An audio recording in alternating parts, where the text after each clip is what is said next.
கொழும்பு துறைமுக நகரம் எனப்படும் போர்ட் சிட்டியின் நிர்மாண பணிகள் தொடர்ந்து முன்னெடுக்கப்பட்டு வருகின்றன. அந்த திட்டத்தின் சூழல் சாத்தியக்கூற்று அறிக்கை தொடர்பில் ஆராய்ந்ததில் அதில் எவ்வித பிரச்சனையும் காணப்படவில்லை என அமைச்சரவை பேச்சாளர் அமைச்சர் ராஜித சேனாரத்ன இன்று நியூஸ் ஃபர்ஸ்டுக்கு தெரிவித்தார். எனினும் கடந்த ஜனாதிபதி தேர்தல் காலப்பகுதியில் பிரதான துணைப்பொருளாக காணப்பட்ட இந்த திட்டத்தை நிறுத்துவதற்கான அனைத்து நடவடிக்கைகளையும் எடுப்பதாக மக்கள் விடுதலை முன்னணி சுட்டிக்காட்டுகிறது. கடலை நிரப்பி கொழும்பு நகருக்கு மேலதிக காணியொன்றை இணைத்து புதிய நகரமாக அபிவிருத்தி செய்யும் இந்த திட்டத்தின் ஒரு கட்டமாக கடந்த செப்டம்பர் மாதம் 17ஆம் தேதி கொழும்பு துறைமுக அபிவிருத்தி திட்டம் ஆரம்பிக்கப்பட்டது. இதன்போது கொழும்பு தெற்கு துறைமுகத்தின் நீர் தடுப்பு வேலைக்கு அருகிலிருந்து காலிமுகத்திடல் நோக்கி 233 ஹெக்டேயருக்கு குறையாத நிலப்பரப்பு கடலில் நிரப்பப்படுகிறது. அதில் 170 ஹெக்டேயர் நிலப்பரப்பு அபிவிருத்தி நடவடிக்கைகளை முன்னெடுக்கக்கூடிய பகுதியாக அடையாளம் காணப்பட்டுள்ளதுடன் எண்ணிய 63 ஹெக்டேயர் பகுதி பொது வசதிகளான நீர்ப்பாதை மற்றும் பூங்காவிற்காக ஒதுக்கப்பட்டது. அதிசொகுசு ஹோட்டல்கள், வீட்டு தொகுதிகள், வர்த்தக நிலையங்கள், கப்பல் தரிப்பிடங்கள் மற்றும் போக்குவரத்து மார்க்கங்கள் இந்த திட்டத்தில் உள்ளடக்கப்பட்டுள்ளன.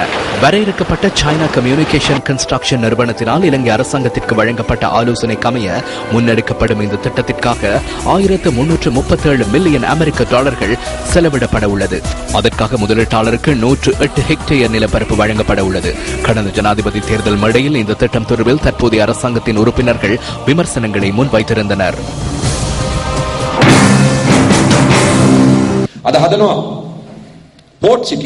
இன்று போர்ட் சிட்டி என்ற ஒன்றை நிர்மாணிக்கின்றனர். அந்த தீவின் உரிமை முழுமையாக சீனாவிற்கு வழங்குவார்கள். எந்த ஒரு தீவின் உரிமையும் சீனாவிற்கு வழங்கினால் அந்த தீவை சூழ உள்ள 200 கிலோமீட்டர் கடற்பரப்பும் அவர்களுக்கு சொந்தமாகும். இதுவே சமுத்திர சட்டமாகும்.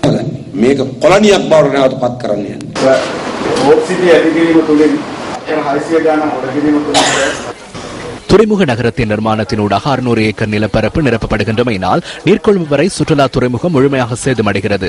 தென் மாகாணத்தில் பேர்வலை, பென்தொட்டை, களுத்துறை, ஹுங்கல்ல, ஹிக்கடு ஆகிய பகுதிகள் வரை சேதமடைகின்றன. வர்த்தகர்கள் அச்சமடைந்துள்ளனர். எமது மைத்திரி ஜனாதிபதி பதவியேற்றதன் பின்னர் இந்த துறைமுக நகரம் நிர்மாணிக்கப்படுமா அல்லது அந்த திட்டம் நிறுத்தப்படுமா? நிறுத்தப்படும்.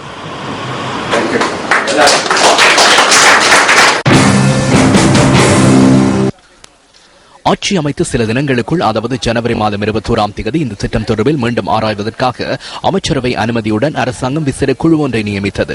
பிரதமர் ரணில் விக்ரமசிங்க தலைவராக செயற்படும் இந்த குழுவில் சம்பிக்க ரணவக்க, ராஜித சேனாரத்ன, மங்கள சமரவீர மற்றும் அர்ஜுன ரணதுங்க ஆகிய அமைச்சர்கள் அடங்குகின்றனர். இதேவேளை கடந்த 5ஆம் தேதி சீனாவின் விசேட பிரதிநிதியாக அந்த நாட்டின் உதவி வெளிவகார அமைச்சர் லியோ ஜியான் சாம் நாட்டிற்கு வருகை தருவதை முன்னிட்டு அமைச்சரவை பேச்சாளர் துறைமுக நகரம் திட்டம் தொடர்பில் வேறு கருத்தொன்றை தெரிவித்தார். பிரதமர் இது தொடர்பில் முன்வைத்த விடயங்கள் ஏற்றுக்கொள்ளப்பட்டுள்ளது. இது தொடர்பிலான சூழல் அறிக்கை தயாரிக்கப்பட்டுள்ளது. ஆகவே பிரச்சனை இல்லை. இங்கு நிரப்பப்பட்ட அபிவிருத்தி பணிகளை முன்னெடுக்க வேண்டியுள்ளது. சீன அரசாங்கத்துடனான புரிந்துணர்விற்கு சிக்கல் ஏற்படாதவாறு முன்னெடுக்கப்பட வேண்டும் என அவர் கூறினார்.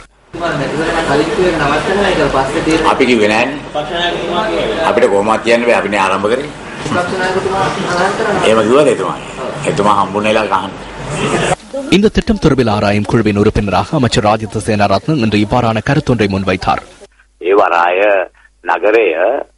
அந்த துறைமுக நகரத்தின் நிர்மாண பணிகள் நிறுத்தவில்லை. அதன் ஆய்வு அறிக்கை தற்போது வெளியிடப்பட்டுள்ளது.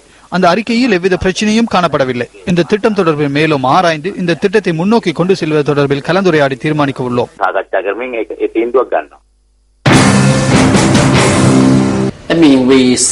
இந்த திட்டத்தினை கடந்த செப்டம்பர் மாதம் தொடங்கினோம். தற்போது வரை 10% வேலைகள் முடிந்துவிட்டன. கிட்டத்தட்ட 100 மில்லியன் அமெரிக்க டாலர் கடந்த வருடம் இந்த திட்டத்தில் ஏற்கனவே முதலீடு செய்துள்ளோம். நாங்கள் வழமையாக பணிகளை முன்னெடுத்து வருகிறோம். இந்த திட்டத்தில் பின்னடைவு எதுவும் இல்லை.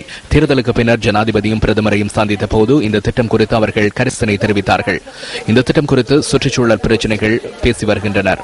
உண்மையில் மொரட்டுவ பல்கலைக்கழகத்தின் மூலம் சுற்றுச்சூழல் தொடர்பான அறிக்கையை தயாரித்துள்ளோம். சுற்றுச்சூழலை பாதிக்கக்கூடிய எந்த ஒரு விடயங்களும் இதில் இல்லை என்றே நான் கூறுவேன். மேலும் இலங்கையின் தன்மையை மாற்றக்கூடிய திட்டம் ஒன்றை அவர்கள் அறிந்துள்ளனர். ஆகவே அதனை நிறுத்த வேண்டிய தேவையில்லை. அந்த கேள்வி இங்கு எழவில்லை.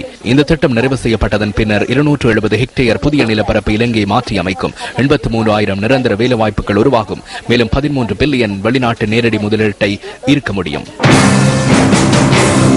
අක්ෂර 525ක විතර වගේ භූමි ප්‍රමාණයක 525 ஏக்கர் நிலப்பரப்பில் இந்த துறைமுக நகரத்தை நிர்மாணிக்க திட்டமிடப்பட்டுள்ளது. 300 ஏக்கர் நிலப்பரப்பை நிரப்புவது தொடர்பில் மொரட்டுவை பல்கலைக்கழகத்தில் அறிக்கையொன்று தயாரிக்கப்பட்டுள்ளது.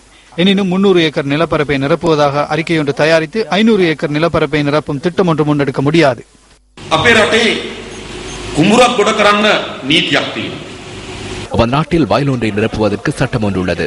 சிறிய குட்டையொன்றை நிரப்புவதற்கு சட்டம் உள்ளது. உங்களுக்கு கடையொன்றை நிர்மாணிப்பதற்கு காணியொன்றை நிரப்புவதற்கு சட்டம் உள்ளது. எனினும் எமது நாட்டில் கடலை நிரப்புவதற்கு சட்டம் இல்லை. எந்த அளவு சூழல் பாதிப்புகள் ஏற்படும் என ஆய்வு செய்ய வேண்டியுள்ளது. சூழல் அறிக்கையொன்றை தயாரிக்க வேண்டும். எனினும் தற்போது கிடைத்துள்ள தகவலுக்கு அமைய அவ்வாறான அறிக்கையொன்று தயாரிக்கப்படவில்லை. ஒரு நாளிலேயே அதற்கான ஒப்பந்தம் சட்டமா அதிபர்கள் திணைக்களத்துக்கு அனுப்பப்பட்டது. அடுத்த நாள் கையொப்பமிட்டனர். அமைச்சரவையின் அனுமதியை ஒரே நாளில் பெற்றுக் கொண்டனர். ராஜபக்ச குழுவினர் அவர்களுக்கு தேவையான வகையிலேயே ஃபோர்ட் சிட்டி திட்டத்தை ஆரம்பித்தனர். நிதி சூழலுக்கு சர்வதேச அரசியலுக்கு பாதிப்பை ஏற்படுத்தும் வகையில் இந்த திட்டம் ஆரம்பிக்கப்பட்டது. ரணில் விக்ரமசிங்கே எதிர்க்கட்சித் தலைவராக இருந்த போது ஆட்சிக்கு வந்ததும் அந்த திட்டத்தை நிறுத்துவதாக கூறினார். எனினும் தற்போது அந்த நடவடிக்கை முன்னெடுக்கப்படவில்லை. அது வேறு விடயம். எனினும் ராஜபக்ச அழிவு பொருளாதார கொள்கையை முன்னெடுத்து சென்றார். ஃபோர்ட் சிட்டி திட்டத்தை நிறுத்த முடியுமா இல்லையா என தெரியாது. எனினும் கட்சி என்ற ரீதியில் இந்த திட்டத்தை நிறுத்துவதற்காக எடுக்க வேண்டிய அதிகபட்ச நடவடிக்கைகளை மற்றும் அழுத்தங்களை விடுப்பதாக நாம் உறுதியளிக்கிறோம்.